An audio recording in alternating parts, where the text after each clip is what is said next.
Okay, the topic of my talk is the primary topic is a comparison between two languages, higher order languages for describing actions, language B and language C. But I hope it will give me an opportunity to discuss also some general question about and features about using causal reasoning in describing and representing the dynamic domain. Okay, I'm afraid that due to time limitation, I'll be brutally quick, but I hope there'll be sufficient time at the end to ask questions that if something will, I'll attempt to explain. Okay, in my KR paper 5 years ago, I have introduced a dynamic causal calculus as a kind of generalization, abstract causal reasoning system that allowed me to express action description language C in an abstract framework, let's say, not tailored to some particular time representation or so on. So I see as a kernel or core of this causal reasoning behind the language C. It is the dynamic causal calculus is also a dynamic generalization of ordinary, so to say, causal calculus suggested by McCain and Turner in '97. And it involves rules, three-place rules. After B, C causes E, that reminds action rules in, say, language C or language B or many other languages today for describing actions, but it is not related to, is not presuppose specific action. B and C and E could be any propositions, classical one, let's say. Okay, and then using these dynamic causal rules, we can define static causal rules, static constraints, let's say, by putting the first parameter before classical tautology. So to say, static causal rule say that A causes B after any transition, dynamic transition. We can define the set of causal consequences of a pair of worlds in this setting, because it is two-parameter setting, the state before the transition and state after the transition. So we can define the set of causal consequences in this way of a pair of sets of states. And then a C transition or causal transition with respect to a causal theory will be such a pair of worlds or states, if you want, that the subsequent state, resulting state, is fully determined by these causal consequences of defined here. Then we define a general notion of transition model, which is a set of worlds structured by this relation of C transition, in a sense that for any world in this set, there is a world alpha that allows a transition to be. This second requirement can be seen as an implementation of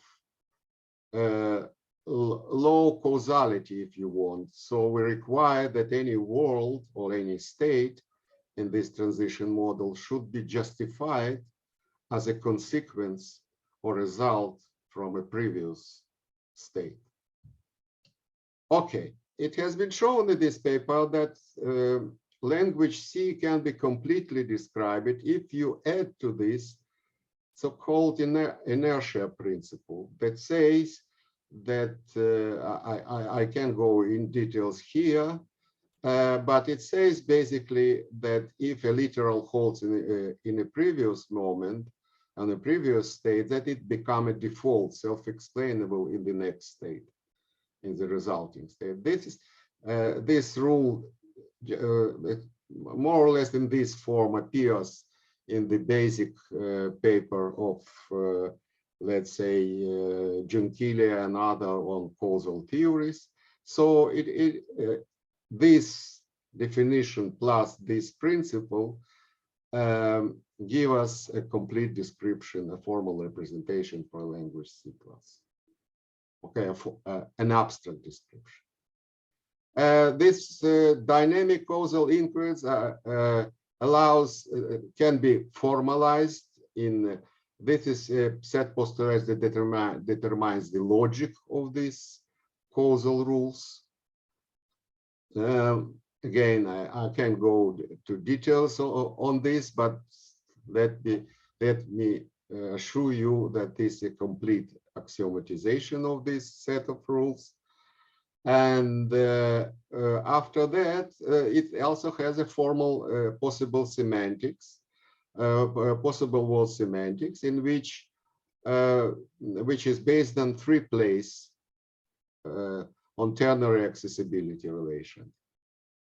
Okay, instead of usual semantic or binary relation, this semantics even allows us to compare this causal rule as rule in so-called arrow logic, which is also of Van Bentham and others that allow that are also based on three-place ternary relation. So this rule can be expressed logically in this arrow logic as A conjunction B implies C, where this sign is what's called arrow conjunction. Again, here it is the definition of this, but it is well-known notion in arrow logic. Anyway, this is a possible word semantics that this axiomatization is complete for this notion, and this full-blown logical formalism with both sides. And now we go to, so I say that the previous formalism was a formal representation of the language C, action language C.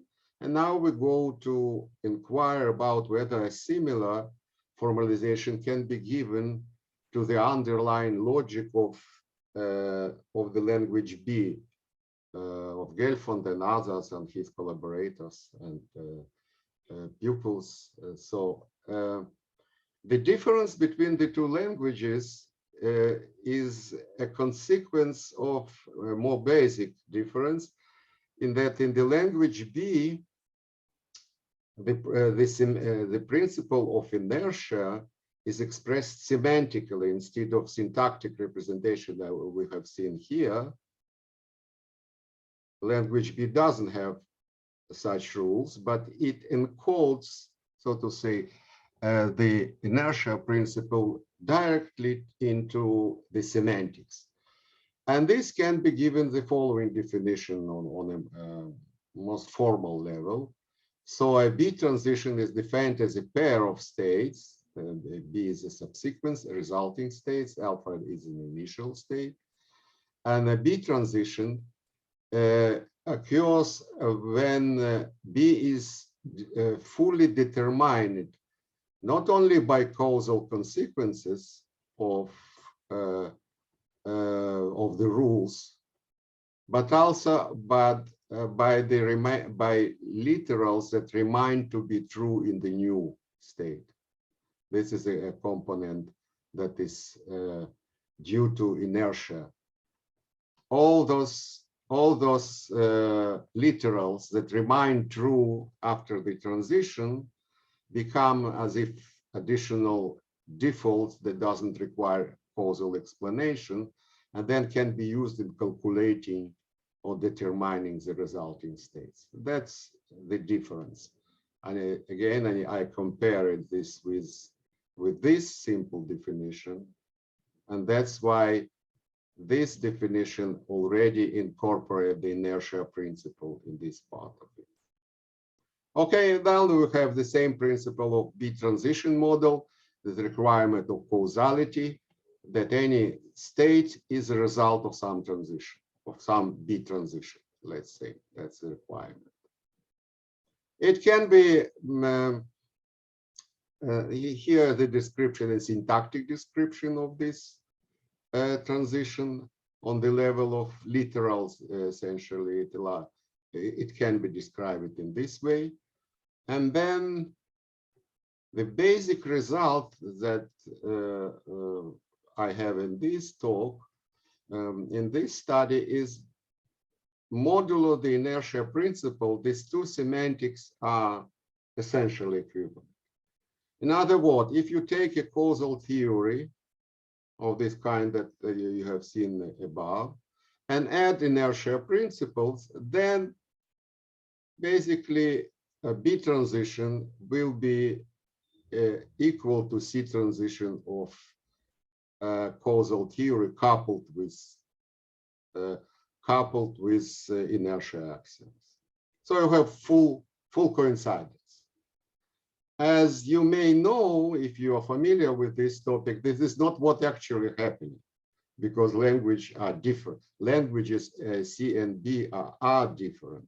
And then brings us to the question how we compare our notion, abstract notion of B transition with what is going on in the language B.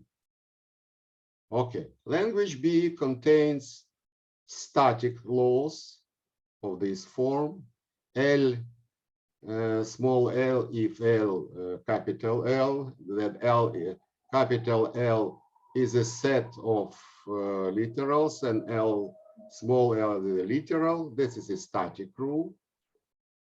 And then you have action rules similar to ours action rules that we have seen, but the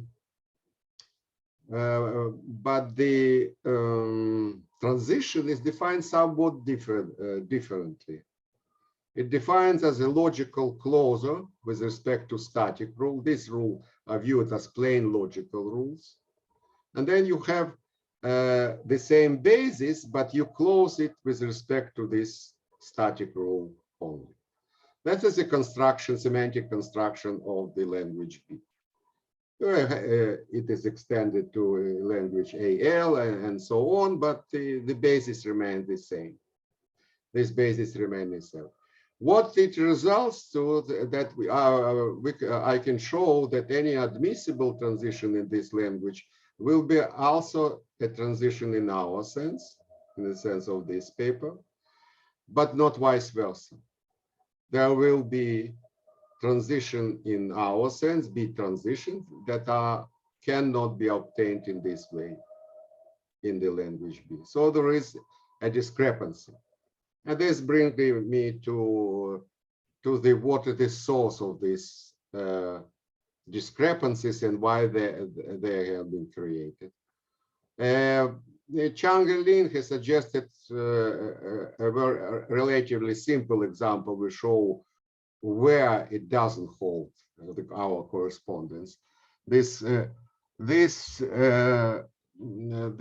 causal theory contains a single action rule of this kind, and three static rules. As you see, these rules are not ordered; they are cyclic in a sense. Okay, they determine a cycle of dependencies among them, and not accidental. Anyway, this is an example of a situation in which this pair is not an admissible transition for the language B, but it is an admissible transition to all of them can be proved.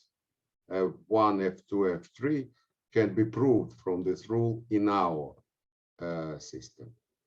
And that explains why we have a discrepancy in a sense. This explains why we have a discrepancy, or the given example, but doesn't explain the source of this discrepancy. And they are two-sided, these differences. On our side, on the side of the causal calculus, it satisfies reasoning by cases.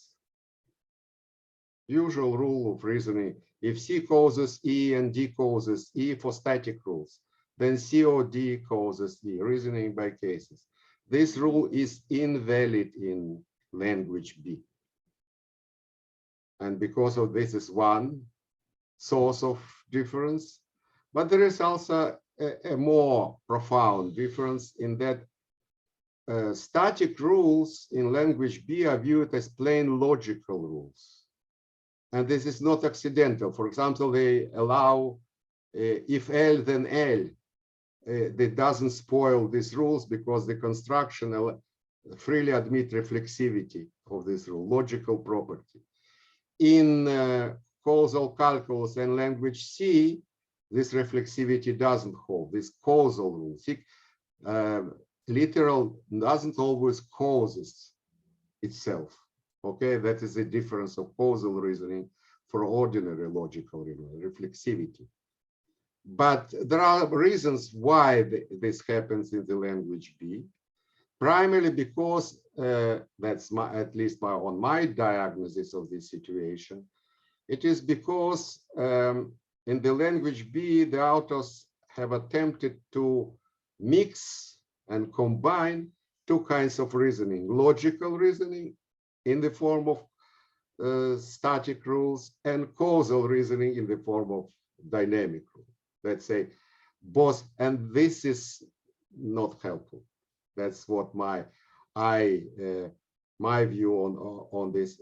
In other words, causal reasoning is not a replacement of logical reasoning. It is a complement of logical reasoning, and there are two layers, one logical and one causal above it, and only on this level, on this two-level system, you can describe proper connection between logic and causal reasoning. And the attempt to mix it has led, I believe, to these discrepancies that you have. You have an advantages of using a static rule in a logical sense in B, and they are abundantly used, these advantages, in practical papers. But as if you take it as a formalization of general reasoning in action domain, it has its shortcomings, in particular in this lacking of this rule. Okay, so basically I have shown that one more kind of reasoning in action domain can be expressed in the language of dynamic causal calculus with a different semantics that basically equivalent to the previous construction for C languages. And there are natural direction of further research for dynamic causal calculus that involve temporally extended action, concurrency, and so they can be expressed in a purely logical way, so at least I hope, and can be constitute a basis for a general causal formalism for dynamic reasoning. And this is also an important source of understanding how such a reasoning could be constructed, because they give a practical feedback about what is needed in such a reasoning. And this also was already part of a more systematic discussion that you can find in my recent book that has appeared in MIT Press on a logical theory of causality. This is a part also, dynamic part, let's say, of this book. Thank you.